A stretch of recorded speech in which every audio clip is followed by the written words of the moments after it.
Hi everyone, welcome to Tech Class Channel. So Oneplus நார்டோட ஒரு டீட்டெயிலான review தான். So இது வரைக்கும் பார்த்தீங்கன்னா 30 நாள் ஆச்சு நான் ஃபோன் வாங்கி நான் இது வரைக்கும் யூஸ் பண்ணி என்னென்ன ஃபால்ட் இருக்குது, அதுக்கப்புறம் என்னென்ன ஒரு ப்ளஸ்ஸான ஒரு இது இருக்குது அப்படின்னு பார்க்க போகிறது தான் இந்த வீடியோ. ஸோ இந்த வீடியோ ஸ்கிப் பண்ணாமல் கடைசி வரைக்கும் கூட வாங்க.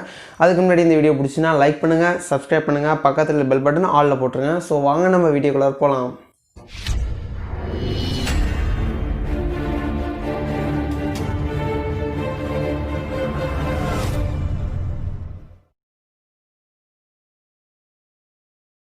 ஸோ இப்போ ஒன்ப்ளஸை பார்த்தீங்கன்னா ஒரு 30 நாள் நான் யூஸ் பண்ணி என்னோட ஒரு தரப்பில் ரொம்ப நார்மலாக யூஸ் பண்ணியிருந்தேன். ஸோ எந்த அளவுக்கு இருக்குது, எந்த அளவுக்கு பெர்ஃபார்மன்ஸும் இருக்குது அப்படின்னு தான் இந்த வீடியோ சொல்ல போகிறேன். ஸோ ஒன்ப்ளஸ் அன்பாக்சிங் வீடியோ பார்த்தீங்கன்னா இதுக்கு முன்னாடி விட்டுருந்தேன். பார்க்காதவங்க டிஸ்கிரிப்ஷன் லிங்க் கொடுத்துருக்கேன். ஸோ போய் பாருங்கள். அதுக்கப்புறம் இதோட இப்போ ஃபஸ்ட்டு என்ன பார்க்க போகிறோம்னு பார்த்தீங்கன்னா ஆண்ட்ராய்டு. ஸோ ஆண்ட்ராய்டு சம்மந்தமாக பார்க்க போகிறோம், அதாவது ஓஎஸ். ஸோ இதில் ஓஎஸ் பார்த்தீங்கன்னா ஆண்ட்ராய்டு 10 தான் ஓடிட்டுருக்கு. அது மட்டும் இல்லாமல் இப்போ வரைக்கும் பார்த்தீங்கன்னா 3 அப்டேட் விட்டாங்க. இப்போ ரீசெண்டாக இப்போ வந்து அப்டேட் பார்த்தீங்கன்னா 10.5.9. ஸோ இதுக்கப்புறம் ஆண்ட்ராய்டு 11 வரும்னு கேட்டிங்கன்னா கண்டிப்பாக வரும். ஏன்னா இப்போ வரைக்கும் பார்த்தீங்கன்னா பீட்டா தான் விட்டுருந்தாங்க. ஸோ பீட்டா அதாவது இந்த நவம்பர் மாதம் வரும்னாங்க. ஆனால் இன்னும் டிலே ஆகிட்டுருக்கு. ஆனால் அவங்களோட அஃபிஷியலாக அவங்க என்ன சொன்னாங்கன்னா டிசம்பர் முடியறதுக்குள்ளார கண்டிப்பாக உங்களுக்கு ஒரு ஆண்ட்ராய்டு லெவல் கண்டிப்பாக இருக்கும் அப்படின்னு சொல்லியிருக்காங்க.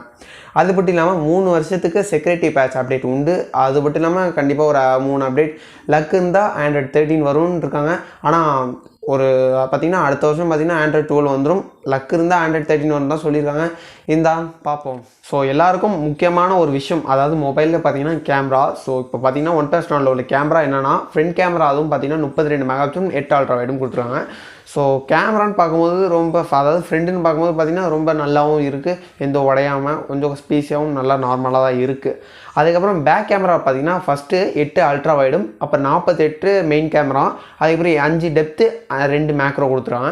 ஸோ இதில் பார்த்தீங்கன்னா 48 எடுக்கும்போது பார்த்திங்கன்னா நார்மலாக நல்லா இருக்குது, எந்த ஒரு உடையாமல் சேச்சுரேஷன் அதிகமாக இல்லாமல் நார்மலாக இருக்குது. ஸோ ஜூம் பண்ணும்போது லேசாக கொஞ்சம் உடையுது. அதாவது பார்த்திங்கன்னா 48க்கும் 68க்கும் கம்பேர் பண்ணும்போது ரெண்டுமே ஈக்குவலாக தான் தெரியுது. ஆனால் கொஞ்சம் ஜூமிங் பண்ணும்போது பார்த்திங்கன்னா கொஞ்சம் லேசாக உடையுது, அவ்வளோதான் டிஃப்ரெண்ட். ஸோ நார்மலாக 48 இல்லாமல் 12 மெகாபிக்சல் நார்மலாக எடுத்திங்கன்னா அதுவும் நார்மல் தான் இருக்குது, எந்த ஒரு இது இல்லாமல். ஆனால் ஜூமிங் பண்ணால் லேசாக உடையுது. இதில் பார்த்தீங்கன்னா ஜூமிங் 10x வரைக்கும் போகும். ஸோ 10x வரைக்கும் ஜூமிங் பண்ணிங்கன்னா கொஞ்சம் நார்மலாக தான் இருக்கும். அது மட்டும் இல்லாமல் இது பார்த்திங்கன்னா ஒரு மொபைல் கேமரா மாதிரி தான். ஏன்னா பார்த்திங்கன்னா அதாவது ஸ்டெபிலிட்டி ரொம்ப இருக்கிறதுனால எவ்வளோ தான் ஆடினாலும் கொஞ்சம் இதாக மூவ் ஆகிற மாதிரி தான் இருக்குது, ஆனால் கொஞ்சம் நார்மல் தான் இருக்குது. அதுக்கப்புறம் இதில் மெயினாக ஒன்ப்ளஸ்லேயே ரொம்ப ஒரு மெயினான ஒரு விஷயம் என்னென்னா, அதாவது நைட் ஸ்கேப் சொல்லிவிட்டு நைட் மோட் தான். ஸோ எத்தனை பேர் நிறைய செல்லில் இருந்திருக்கும். ஆனால் ஒன்ப்ளஸில் நீங்கள் தனியாக, அதாவது பார்த்தீங்கன்னா ஒன்ப்ளஸ் 70, அப்புறம் ஒன்ப்ளஸ் 8 ப்ரோ, அதுக்கப்புறம் ஒன்ப்ளஸ் நாட். ஸோ இப்போ ரீசெண்டாக இதில் வந்தது தான் நைட் ஸ்கேப்பு. ஸோ இதிலலாம் ஃபோட்டோ எடுத்து வச்ச சாம்பிளில் பார்த்தீங்கன்னா ரொம்ப ஒரு இம்ப்ரெசிவாக இருக்குது. ஸோ எனக்கு பிடிச்சதே உண்மையிலே ஒரு நைட் மோட் தான். எவ்வளோ தான் இருட்டாக இருந்தாலும் கொஞ்சம் எடுத்து ஃபோட்டோ எடுத்திங்கன்னா பார்த்திங்கன்னா ரொம்ப வெளிச்சமாக தெரியுது. ஸோ எனக்கு ரொம்ப பிடிச்சது இந்த ஒரு விஷயம் தான். அதுக்கப்புறம் கேமரான்னு பார்க்கும்போது ஸோ போன ரீசெண்ட் வீடியோலாம் பார்த்திங்கன்னா ஒன்ப்ளஸ் நாட்டில் தான் எடுத்திருப்பேன். அதாவது 1080p 60 fps வரைக்கும் எடுத்திருக்கேன். அதில் பார்த்திங்கன்னா ரேர் கேமராவில் 1080p 60 fps, அதுக்கப்புறம் 4K 30 fps வரைக்கும் தான் சப்போர்ட் உண்டு. இருந்தாலும் நான் 1080p 60 fps எடுக்கிறது உங்களுக்கு கொஞ்சம் பார்த்திங்கன்னா கொஞ்சம் அதாவது மூஞ்சி கிளியராக இருக்காது. ஸோ இந்த வீடியோக்கும் அதாவது ஒன்ப்ளஸ் நாட்டில் எடுக்கிறதுக்கும் கொஞ்சம் வீடியோ கொஞ்சம் நல்லாயிருக்கும் இந்த இதில். ஏன்னா அது பார்த்திங்கன்னா ஹெச்டிஆரில் எடுக்கிறதுனால கொஞ்சம் மூஞ்செல்லாம் இதாக இருக்குது. ஸோ இப்போ அவுட்டர் அதாவது வெளியே பார்த்திங்கன்னா ஒரு பின்னாடி பூச்செடி இந்த மாதிரி இருந்துச்சுன்னா கண்டிப்பாக ஒரு வேறு லெவலில் இருக்கும். ஆனால் நம்மளுக்கு ஒரு லொக்கேஷன்ஸ் ரெடி பண்ணணும் கண்டிப்பாக. இப்போ ஃப்ரெண்டில் பார்த்திங்கன்னா 4K 60 fps சப்போர்ட் உண்டு. ஸோ என்னடா 4Kல ஃப்ரெண்டில் பார்த்திங்கன்னா 4K 60 fps கொடுத்துருக்காங்க, ஆனால் பேக்கில் பார்த்திங்கன்னா 4K 30 fps கொடுத்துருக்காங்க. அதான் அப்டேட் வந்து தான் அவங்களே சொன்னாங்க.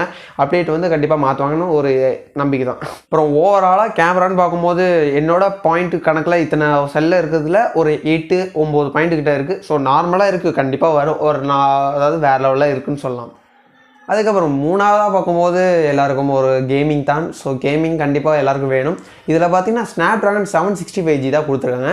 அது மட்டும் இல்லாமல் இதுக்கு 90 Hz டிஸ்பிளே கொடுத்ததுனால இன்னும் கொஞ்சம் ஃபாஸ்ட்டாகவும் ஸ்மூத்தாகவும் இருக்கும். அது மட்டும் இல்லாமல் முக்கிய காரணம் என்னென்னா ஆக்சிஜன் ஓஎஸ். ஸோ ஆண்ட்ராய்ட்லேயே பெஸ்ட்டாக இருக்கிறது ஆக்சிஜன் ஓஎஸ் தான். ஸோ இந்த இது வந்து பார்த்திங்கன்னா ரொம்ப ஸ்மூத்தாகவும் ரொம்ப ஃபாஸ்ட்டாகவும் இருக்கிறதுனால தான் கண்டிப்பாக நல்ல ஒரு பெர்ஃபார்மன்ஸ் இருக்கும். இதில் பப்ஜி. ஸோ பப்ஜியில் பார்க்கும்போது பார்த்திங்கன்னா கிராஃபிக்ஸ் அப்படின்னு போகும்போது உள்ளார ஒரு அல்ட்ரா ஹெச்டிஆர் வரல. ஸோ ஹெச்டிஆர் வரைக்கும் தான் இருக்குது. அதில் பார்த்திங்கன்னா அல்ட்ரா ஒண்டி தான் இருக்குது, எக்ஸ்ட்ரீம் வரல. ஸோ ஸ்மூத்தில் ஒண்டி தான் எக்ஸ்ட்ரீமு. ஆனால் பப்ஜியில் என்ன சொன்னாங்கன்னா 90 ஹெர்ட்ஸ் டிஸ்பிளே, அதாவது 90 ஹெர்ட்ஸ் டிஸ்பிளே வச்சிங்கன்னா 90 ஹெர்ட்ஸ் வரைக்கும் அந்த ரெஃப்ரெஷ் ரேட் இருக்கும்னு பண்ணாங்க. ஆனால் நான் உள்ளார போய் பார்க்கும்போது 90 ஹெர்ட்ஸ் ரெஃப்ரெஷ் ரேட் எதுவுமே இல்லை. ஸோ மற்ற மேட்ச் அதாவது டிடிஎம் ஸோ இந்த மாதிரி போடும்போது கூட நார்மலாக இருக்குது. ரொம்ப அதிகமாகவும் இல்லை, ரொம்ப கம்மியாகவும் இல்லை, நல்ல ஒரு ஆவரேஜாக விளையாடுற அளவுக்கு இருக்குது. அப்புறம் ஃப்ரீ ஃபயர்னு பார்க்கும்போது கொஞ்சம் ப்ராப்ளம் இருக்குது. என்னென்னு தெரியுமா, ஒரு இப்போ ஸ்டார்டிங்கில் மேட்ச் போடும்போது அதாவது நெட்டு கொஞ்சம் பக் ஆகுது. ஸோ ஃபஸ்ட்டு மேட்ச் விளையாட முடியல. நிறைய பேரோட ஒரு கம்ப்ளைண்ட் இது தான். ஆனால் கண்டிப்பாக இதுவும் அப்டேட் கொடுத்துருந்தாங்கன்னா கண்டிப்பாக இன்னும் வேறு லெவலில் இருந்திருக்கும். ஸோ அதுவும் பற்றி இல்லாமல் 5Gனால கொஞ்சம் ப்ராப்ளமாக என்னென்னு தெரியல. ஆனால் வைஃபைல விளையாடும் போது கரெக்டாக இருக்குது. ஸோ ஓப்பனாக நம்மளோட நெட்டு ஓப்பன் பண்ணி ஆன் பண்ணி விளையாடும் போது பார்த்திங்கன்னா கண்டிப்பாக ஒரு பக் ஏற்படுது. ஸோ இதுவும் அப்டேட் கொடுத்து தீர்த்துருவாங்க. ஆனால் கேமிங்கில் பார்த்திங்கன்னா நார்மலாக எந்த ஒரு இதுவும் இல்லாமல் பார்த்திங்கன்னா நிறைய கேம் விளையாண்டுருக்கேன். அதாவது பார்த்திங்கன்னா ஆஸ்பாட்ஸ் 9 அதுக்கப்புறம் இன்னும் அதாவது பார்த்திங்கன்னா 1 GB ஆவரேஜுக்கு மேலே கேம் நிறைய விளையாண்டு பார்த்துருக்கேன். நல்லாவும் இருக்கும். கிராஃபிக்ஸும் மிஞ்சி போயிடுச்சு. ஏன்னா பார்த்திங்கன்னா அட்ரினோ 620 ஸோ அட்ரினோ 620னா கொஞ்சம் கிராஃபிக்ஸ் நல்லா தான் இருக்கும். ஸோ நல்லா தான் இருக்குது பெர்ஃபார்மன்ஸ், எந்த குறையும். ஸோ நாலாவதாக பார்த்தீங்கன்னா இதோட டிஸ்பிளே. ஸோ டிஸ்பிளேன்னு பார்க்கும்போது ரொம்ப ஸ்மூத்தாகவும் ரொம்ப ஒரு இதாக இருக்கும். அதாவது என்னென்னா ஃப்ளூயிட் AMOLED டிஸ்பிளே தான் இது.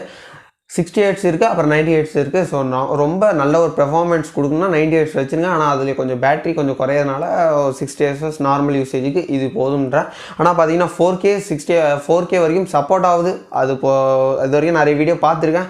ஸோ நல்லா ஒரு ஸ்மூத்தாகவும் இருக்குது, எந்த ஒரு ஸ்டாப்பாகவும் இல்லை, இந்த ஒரு எரர் இல்லாமல் நல்லா ஃபாஸ்ட்டாக தான் இருக்குது. ஸோ அடுத்ததாக பார்த்தீங்கன்னா ஃபிங்கர் பிரிண்ட். ஸோ ஃபோனில் ஃபிங்கர் பிரிண்ட் பார்த்தீங்கன்னா இன்னரில் தான் இருக்குது. இதை பார்த்தீங்கன்னா கொஞ்சம் டச் ஆனால் கொஞ்சம் லேட்டாக ஒரு 2 செகண்ட் 1 செகண்ட் டிலே ஆகி தான் வருது. இருந்தாலும் ஸ்டார்டிங்கில் போகும்போது பார்த்திங்கன்னா ரொம்ப ஃபாஸ்ட்டாக இருக்குது. அப்புறம் கொஞ்சம் ஒரு மாதம் போனதுக்கப்புறம் பார்த்திங்கன்னா கை வைக்கும்போது கொஞ்சம் டிலே ஆகுது, என்னன்னு தெரியல. ஆனால் ஃபேஸ் லாக்குன்னு பார்க்கும்போது ரொம்ப ஃபாஸ்ட்டாக ரொம்ப ஃபாஸ்ட்டாக இருக்குது. இப்படி வச்சுட்டு ஆன் பண்ணதுக்குள்ளே டக்குன்னு ஃபேஸ் லாக் இதாகிடுது. ஸோ இதில் பெஸ்ட்டாக இருக்குது ஃபேஸ் லாக். அப்புறம் ஃபிங்கர் பிரிண்ட்டுக்கும் பார்த்திங்கன்னா நிறைய இது கொடுத்துருக்காங்க, ஃபிங்கர் பிரிண்ட் அந்த இது கஸ்டமு. ஆனால் இன்னும் அப்டேட் ஆண்ட்ராய்டு லெவல் வந்துச்சுன்னா இன்னும் கொஞ்சம் சூப்பராகவும் இருக்கும். அடுத்ததாக கஸ்டம்னு பார்க்கும்போது பார்த்தீங்கன்னா கஸ்டமில் பார்த்தீங்கன்னா வால்பேப்பர், அதுக்கப்புறம் ஃபிங்கர் பிரிண்ட்டு, அதுக்கப்புறம் பார்த்தீங்கன்னா அதை பார்த்தீங்கன்னா ஆல்வேஸ் ஆன் டிஸ்பிளே. ஸோ எல்லாருக்கும் ரொம்ப பிடிச்சதாக இருக்கும் ஆல்வேஸ் ஆன் டிஸ்பிளே. ஸோ எனக்கு ரொம்ப பிடிக்கும் ஆல்வேஸ் ஆன் டிஸ்பிளே. ஏன்னா ஃபோன் இருக்கும்போது பார்த்தீங்கன்னா ஆல்வேஸ் ஆன் டிஸ்பிளேயில் வேறு லெவலில் ஒரு லுக்காக இருக்கும். ஸோ ஆண்ட்ராய்டு லெவல் வந்துச்சுன்னா இன்னும் கொஞ்சம் அப்டேட் விடுவாங்க. ஆனால் இது வரைக்கும் பார்த்தீங்கன்னா OnePlus நாடில் எனக்கு தெரிஞ்சு இது பார்த்திங்கன்னா ஐகான் பேக்கு பார்த்திங்கன்னா அவங்களோடதுல ஆக்சிஜன் ஹைட்ரஜன் ஒட்டி தான் இருக்குது. அதுக்கு வேலை வந்துச்சுன்னா தேர்ட் பார்ட்டி ஆப்ஸ் தான் ஏற்றுற மாதிரி இருக்குது. அப்புறம் ஃபாண்ட்டுன்னு பார்க்கும்போது கூட ஒரே ஒரு ஃபாண்ட்டு தான், அதுவும் நெவர் செட்டில் அந்த சொல்கிற ஒரு ஃபாண்ட் தான் இருக்குது. இதுக்கு மேலே ஏற்றணுன்னா தேர்ட் பார்ட்டி ஆப்ஸ் தான் ஏற்றுற மாதிரி இருக்குது. இருந்தாலும் அப்புறம் நெட்டோட ஸ்பீடு. ஸோ 5G மொபைலில் நான் இன்னும் வரைக்கும் 5G கிடையாது நம்ம இந்தியாவில். நான் இன்னும் ட்ரை பண்ணல. ஆனால் நான் பார்த்த 5G இதில் நிறைய இது பார்த்ததில் ரொம்ப ஃபாஸ்ட்டாகவும் இருக்கும், ரொம்ப நல்லாவும் இருக்கும் தான் சொல்லியிருக்காங்க. நானும் அதான் நம்புகிறேன். ஆனால் அடுத்த வருஷம் பார்த்திங்கன்னா அதாவது ஜியோவில் 5G வருது. ஆனால் மாதத்துக்கு 1000 ரூபா கட்டுற மாதிரி இருக்குன்றாங்க. ஸோ இது 1000 ரூபானா ஐயோ கண்டிப்பாக முடியாது. இப்போ கூட நான் பார்த்தீங்கன்னா உண்மையாக சொன்னேன்னா BSNL நெட்வொர்க் தான் யூஸ் பண்ணிகிட்டு இருக்கேன். ஸோ இதுக்கு முன்னாடி ஏர்டெல் தான் யூஸ் பண்ணேன். ஸோ அந்த ஃபோனில் பார்த்தீங்கன்னா 3G சப்போர்ட்னால BSNL மாறிட்டேன். இப்போ கூட நான் BSNL தான் யூஸ் பண்ணுறேன். இருந்தாலும் BSNL 3Gயில் நல்லா ஒரு பெர்ஃபார்மன்ஸ். இன்னும் ஒரு வருஷம் போச்சுன்னா கண்டிப்பாக ஒரு ஜியோக்கு மாறினாலும் மாறிடுவேன், இல்லை ஏர்டெலுக்கு மாறினாலும் மாறிடுவேன். ரொம்ப ஃபாஸ்ட்டாக தான் இருக்கும். ஆனால் இப்போ உள்ள நாளில் பார்த்தீங்கன்னா ஏர்டெலும் ஜியோவும் வேஸ்ட்டு தான். அப்புறம் பார்த்தீங்கன்னா எல்லாருக்கும் ஒரே ஒரு கேள்வி தான். ஸோ ஆண்ட்ராய்டு லெவல் வருமா அப்படின்னு கூட நான் ஸ்டார்டிங்கில் சொல்லியிருந்தேன். ஆனால் வரும்னு தான் சொல்லியிருக்காங்க. வந்துடும் கண்டிப்பாக. நானும் வெயிட் பண்ணிட்டு தான் இருக்கேன். ஆண்ட்ராய்டு வந்துச்சுன்னா எப்படி இருந்தாலும் ஒரு 2 GBயாவது ஆகும். ஸோ 2 GBக்கு அப்டேட் பண்ணிவிட்டு அது ஒரு வீடியோ தான் விட்றேன், நீங்கள் பார்ப்பீங்கன்னு நம்புகிறேன். ஸோ இத்தனை வீடியோத்துக்கு பார்த்துருக்கீங்க. ஸோ எல்லாருக்கும் ரொம்ப தேங்க்யூ. இப்போ பார்த்தீங்கன்னா phone call. So phone call பார்க்கும்போது ரொம்ப கிளியராக இருக்குது. அது மட்டும் இல்லாமல் ரொம்ப லவுடியாக இருக்குது. ஸோ இந்த காலில் பார்த்தீங்கன்னா ரொம்ப லவுடியாக இருக்கிறதுனால பக்கத்தில் யாரும் இருந்தாங்களோ அவங்களுக்கும் கேட்குது அப்படின்றாங்க. ஏன்னா அந்தளவுக்கு லவுடியாக இருக்குது. அதுக்கப்புறம் பார்த்தீங்கன்னா ஹெட்ஃபோன் ஜாக் கிடையாது இதுக்கு. ஸோ அதுக்கு பதிலாக நம்ம ப்ளூடூத் ஸ்பீக்கர் தான் வாங்கி ஆகணும். ஆனால் இப்போ வரைக்கும் நான் யூஸ் பண்ணிகிட்டு இருக்கிறது பார்த்தீங்கன்னா C டைப் அடாப்டர் தான் இருக்குது. ஸோ நீங்களும் வாங்கி போடலாம். இப்போ வர செல்லில் பார்த்தீங்கன்னா ஹெட்ஃபோன் ஜாக் இல்லாமல் தான் இருக்குது. என்ன ஒரு 3000 ரூபாய்க்கு 2000 ரூபாய்க்கு ஹெட்ஃபோன் ஜாக் அதாவது ஹெட்ஃபோன் வாங்குற மாதிரி தான் இருக்குது ப்ளூடூத் ஹெட்செட்டு. ஸோ உங்களுக்கு இந்த சாய்ஸ் அதாவது OnePlus நாட் எடுக்கணும்னா உங்களுக்கு இஷ்டம். ஆனால் எனக்கு பார்த்திங்கன்னா ஹெட்ஃபோன் ஜாக் வேணும் ப்ரோ அப்படின்னீங்கன்னா நீங்கள் மற்ற சாய்ஸ் நிறைய இருக்குது. ஸோ போய் வாங்கிக்கலாம். ஸோ அப்புறமா பார்த்தீங்கன்னா சார்ஜர். ஸோ பேட்டரின்னு பார்க்கும்போது பார்த்தீங்கன்னா 4115 mAh தான் கொடுத்துருக்காங்க. இதில் பார்த்தீங்கன்னா நான் சார்ஜ் போட்டு பார்த்தீங்கன்னா ஒரு 38 மினிட்ஸ் 45 மினிட்ஸ் பார்த்தீங்கன்னா ஒரு 80% வந்துடுது. கரெக்டாக 80%. நான் முன்னாடி வீடியோ சொல்லியிருந்தேன் 20க்கு கீழே போகக்கூடாது, 80 மேலே போகக்கூடாது. ஆனால் நான் இந்த லெவலில் போடுறதுனால ஒரு 45 நிமிஷம் அப்புறம் 38 நிமிஷத்துக்குள்ளார ஒரு நல்ல ஃபாஸ்ட் சார்ஜாக தான் இருக்குது. அது மட்டும் இல்லாமல் 30 வோல்ட் ஃபாஸ்ட்னால இந்த அளவுக்கு ஏறிட்டு இருக்குது.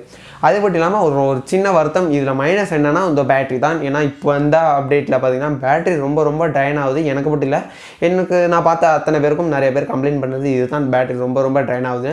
ஸோ பார்த்தீங்கன்னா கண்டினியூஸாக யூஸ் பண்ணிங்கன்னா ஒரு 5 மணி நேரம் 6 மணி நேரம் கண்டினியூஸாக யூஸ் பண்ணிங்கன்னா இந்த லெவலுக்கு இருக்குது. அதுக்கப்புறம் நார்மலாக நீங்கள் யூஸ் பண்ணாமலே இருந்தீங்கன்னா ஒரு 3 நாள் 1 வாரமாக அது இருக்கும். நார்மலாக யூஸ் பண்ணாமல் அப்படியே ஃபோனை வச்சுட்டிங்கன்னா ஒரு வாரத்தை தாண்டி இருக்கும். ஆனால் நான் இப்போ வரைக்கும் யூஸ் பண்ணுறது பார்த்திங்கன்னா ஒரு 6 மணி நேரம் 7 மணி நேரம் தான் இருக்குது நார்மலாக. இது கொஞ்சம் பெஸ்ட்டாக இல்லை. ஆனால் 4115 mAhனால் ஒரு நல்ல ஒரு இது தான். ஸோ ஃபைனலாக இதோட ரிவ்யூ பார்த்தாச்சு. ரொம்ப இதுவாக போல் நார்மலாக உங்களுக்கு தெரிஞ்ச அளவுக்கு ஒரு டீட்டெயிலான ஒரு ரிவ்யூ தான். ஸோ இதுக்கப்புறம் வர அப்டேட்டும் சரி கண்டிப்பாக அது ஒரு வீடியோவாக தான் விட்றேன். ஸோ நீங்களும் பாருங்கள், தயவு செஞ்சு பாருங்கள். அது மட்டும் இல்லாமல் இந்த வீடியோ உங்களுக்கு பிடிச்சிச்சின்னா லைக் பண்ணுங்கள், சப்ஸ்கிரைப் பண்ணுங்கள், பக்கத்தில் பெல் பட்டனை ஆலில் போட்டுருங்க. அப்புறம் so thank you for every one.